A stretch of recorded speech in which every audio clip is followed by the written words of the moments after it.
Hi, hope you're having an amazing day wherever you are. So today there's a few very interesting crypto news. So let's just dive into it and my take on it, right? So first up, we have Coinbase partnering with Visa and making cryptocurrency payment a reality.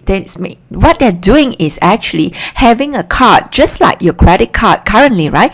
Just like the picture showing, it is basically making it very easy for anyone who want to spend their cryptocurrency and, to buy coffee or McDonald's or anything that is very low value, right? And it is a breeze, making it the experience a very user-friendly one, and it's just like a breeze, right? So this was, but currently this is only available in the UK, and eventually that they're going to roll this out to Europe, and they have currently no plans yet to roll out globally except in Europe zone.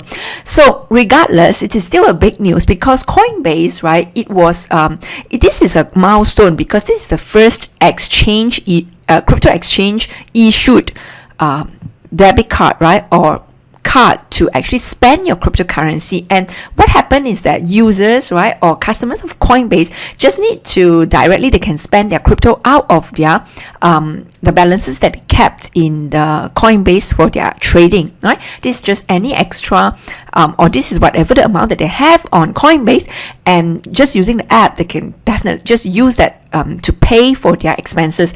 But merchants will not be accepting crypto in this case. It will be directly converted back to fiat for the merchants, right? But even though this is still not such a great step where the merchants also accept crypto, but this is still first step, is a very key first step to make it very simple for any crypto holders, right, crypto owners, to actually spend their cryptocurrency. And that is why this is very, very significant, because there were a lot of complaints that people still have, despite the recent price rally recently, that there are still complaints or still objections in the market that say basically it is still not very easy. It's not easy at all to spend your cryptocurrency. That cryptocurrency is only good for storage of value, right? And people are just holding it because they are hoping for increased returns in the future. But this is not the case. You already have seen that, this is not even the first card that actually allow people to easily spend their crypto. But the fact that Coinbase is now into this, right, is a big deal, because Coinbase has a lot of customers. They have 25 million customers, right? So this is a huge deal anyway, and of course they are very big in US, and that is a huge deal.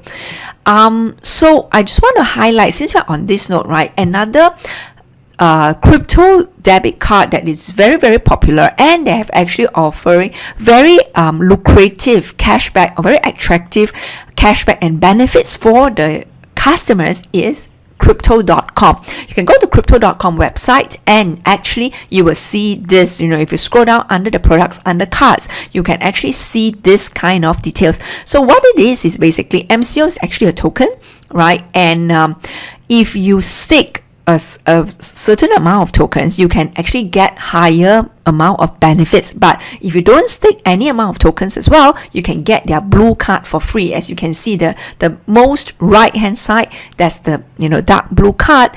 That one you can get it for free, but you will, every time you use that to spend your crypto, and again the merchants will only get back fiat, right? You will still get back 1% in cashback, and this is in the form of MCO tokens. But of course, if you don't wish to hold the MCO tokens, you can of course sell it for Bitcoin or fiat immediately. So it is still considered cashback.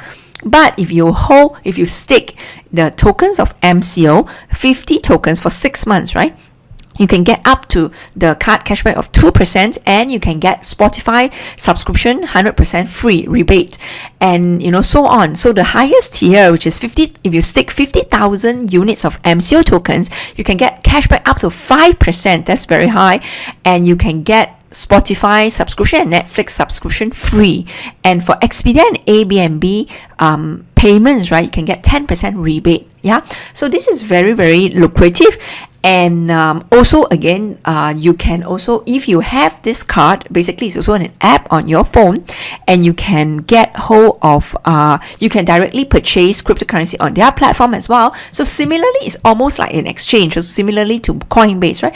And they currently are already issuing cards in Singapore and US. This is live. Other countries, they will have plans in the future, but currently those are still not live. But of course, if you're interested, you can always join their waiting list, and when the country is live, then you will be among the first few to receive the cards, right? So I have the red card now, and I upgraded to actually green card currently. So whenever I spend those, when we have spent those, me and my husband, we have spent those in like McDonald's, and it actually worked, right? It's just work as fast as your normal credit and debit card as well, right?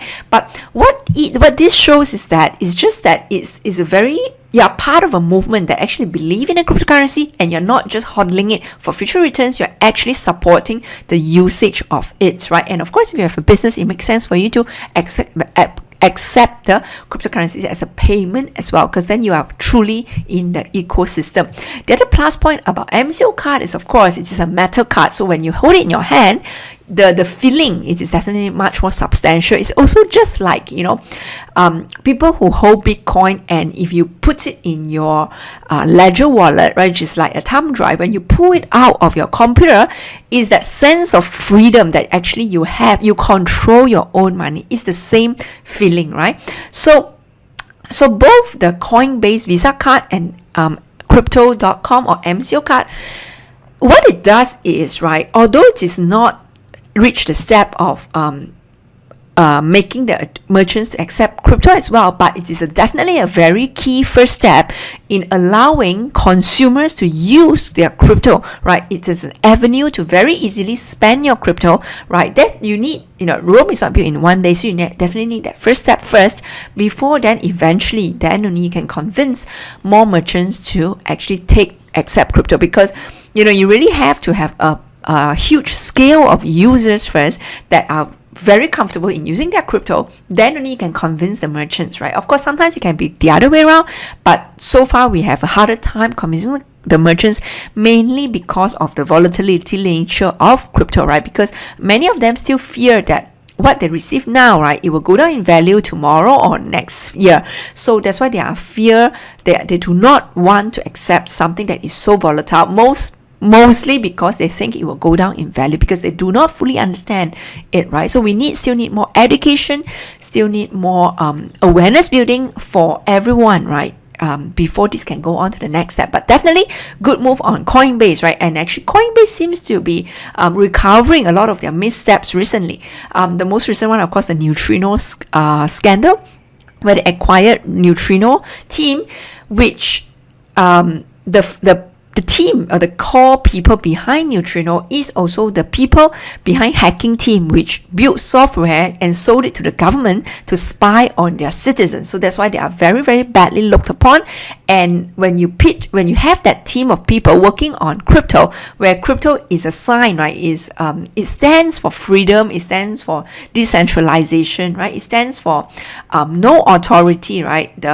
So it is really, really, it is in conflict. So because of that, they have got a lot of flack from the community, and eventually Coinbase, they did well. They actually rolled back their plan, so they did not acquire Neutrino in the end. So this current move is again one thing that's very positive for them, right? That hopefully people will just remember their good things for now. Next, Crypto.com, MCO, they have actually joined Tron IOTA that donates huge Binance coin in charity. So how much they're donating is about 28,888 units of Binance coin, equivalent to 514,000 USD, right? And this is the charity foundation that have been championed by Binance Charity. Now, the point I want to highlight this news is because, right, the beneficiaries in Africa are to receive the mobile crypto wallet, Trust Wallet, which is the one by Binance, and they are each going to be receiving daily cryptocurrency donation worth 30 cents in Binance coin for their school launches for a year. Now, the reason I want to highlight this point is really because, right, whether you like it or not, right, a generational shift is going to happen. The young people, especially in Africa, the beneficiaries of these initiatives, are going to experience cryptocurrency. They are going to already from small that they are already very used to having a cryptocurrency wallet, right, where they can actually track how much are they spending, right, and they're going to receive these amounts in their wallet, and when they spend, it's going to be all digital and all being tracked, right, that very, very transparent, and the donor also will know how much is being spent and to whom and when. So my 2 points here. One is so the young people, just when they grow up, they will naturally, right, very, very comfortable with using cryptocurrency. And this just need to be replicated in many other countries, and then, you know, like 10, 15, 20 years later, definitely we will have seen a generational shift where the youngsters today, the children today, right, as long as the people, the parents, as long as they pass on this practice to their young ones, then definitely it's just over time, it's just naturally the evolution will happen. Yeah. So second is that, of course, Binance Charity is championing a very, very important cause, that they are using the charitable donation, using the use case of transparency, of trust, to actually emphasize the benefits of cryptocurrency, of blockchain, over the current mode of charitable donations today, right? That's why definitely very, very good move, right? Next, we have IMF Chief Christine Lagarde that said, distributed ledger technologies are shaking the system. So, quote, I think the role of the disruptors and anything that uses distributed ledger technology, whether you call it crypto assets, currencies, or whatever, and is far from the bitcoins we used to talk about a year ago, that is clearly shaking the system. Quote, we have to be mindful of two things, trust and the stability of the system. We don't want innovation that will shake the system so much that we would lose the stability that is needed. Now, this is at the site of a conference, right, that where CNBC interviewed her, Christine Lagarde, and she said that, no doubt that distributed technologies and cryptocurrencies are shaking the system. That means they are really, really disrupting the incumbents, especially the banking system that we know today. But she also emphasized that, we really need to be mindful, or the government or the central banks really need to be mindful that they need to be regulated to the point that, right, the trust and the stability of the current system are not compromised. That's basically what she is saying.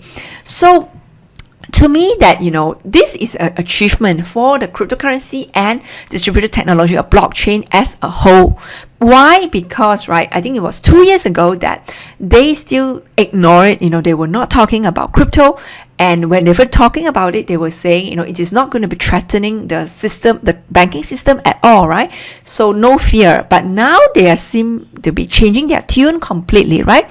And they say that now we really have to be watch out on what they are doing, but we must make sure that we regulate them, because we need to ensure that we have some sort of control, is what basically I'm hearing, right? And don't forget, we also have a lot of, and she, in her words, she basically said one of the systematically important bank, and we all know who that is JP Morgan Bank, right, issuing their own JPM coin, and that itself is inspired from the idea of Bitcoin, from the idea of cryptocurrency. And now, although that it's a closed system, right, we know where that goes. We know how, for example, like the internet, where first we have intranet trying to fight internet, and we know what happens. Similarly, I think this is going to happen as well in cryptocurrencies and blockchain technology. But yeah, so this is just very interesting to see, right, that day by day the incumbents are actually changing their view of cryptocurrencies and blockchain. Lastly, we have the YouTube top earner PewDiePie ditches YouTube and Twitch streaming for DLive's blockchain platform. So what happened was, he basically is earning about $10 million, and YouTube would take another $10 million from all his content created, and he's the number one earner on YouTube platform, and now he is going to exclusively stream for DLive. DLive is a live streaming platform, right, trying to rival like YouTube, like Twitch. But what is different is that DLive is powered by blockchain, and they have their own native currency called Lino, Lino. But how do they monetize is that, so how do they incentivize content creators to go on their platform is that they will basically give 100% of the money to the content creators, and for people who are watching, so for viewers watching the content, they will also be benefiting by getting the reward in the Lino coin as well. Then you might ask, how does the Lino project team, how do they make money? Because they don't take a cut, unlike YouTube and Twitch.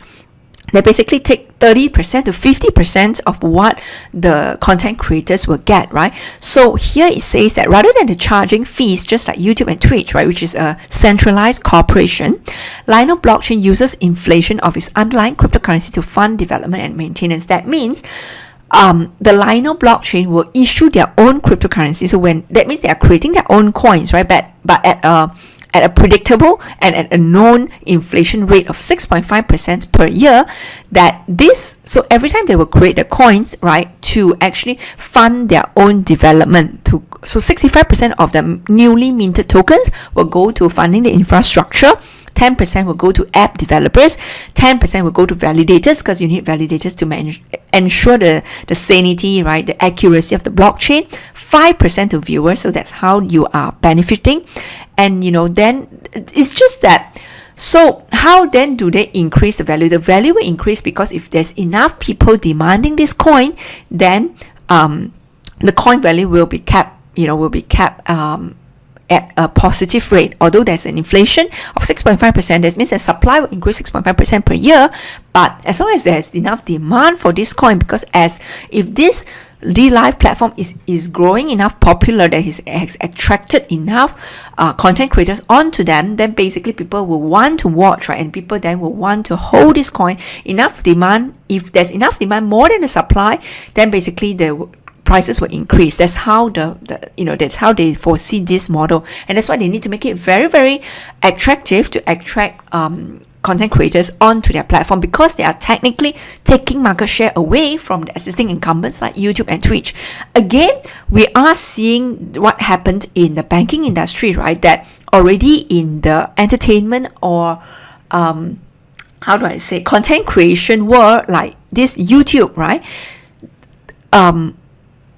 Change is already happening. Incumbents are going to be threatened by blockchain, by the cryptocurrency platform currently, and this is exactly demonstrated in this case by DLive. And the fact that they are able to attract the number one content creator on YouTube is a very big testament to DLive, right? And basically, of course, he will then promote it further, and he will attract more content creators to go over. If not completely go over, at least they will definitely contribute to that platform as well, right? So that's what I have for today. I mean, my point is actually, what I mean is change is inevitable. It's already happening. It's just that what will happen in the future, of course, right? It will be naive to totally expect that the incumbents are not going to put up a fight at all. So that is why, right, you do see the banks and IMF coming out with saying they need to control, right? They still need to regulate, and JPM going to come out with their own private, closed kind of coins, right, as a fight against the public kind of coins, public kind of blockchain, right? So that's all I have for today. Hope you're having a great day, and thank you so much for all my new subscribers and all of you watching and listening, right? I truly, truly appreciate it, and hope you're having an amazing day ahead, and I'll speak to you tomorrow. Thank you.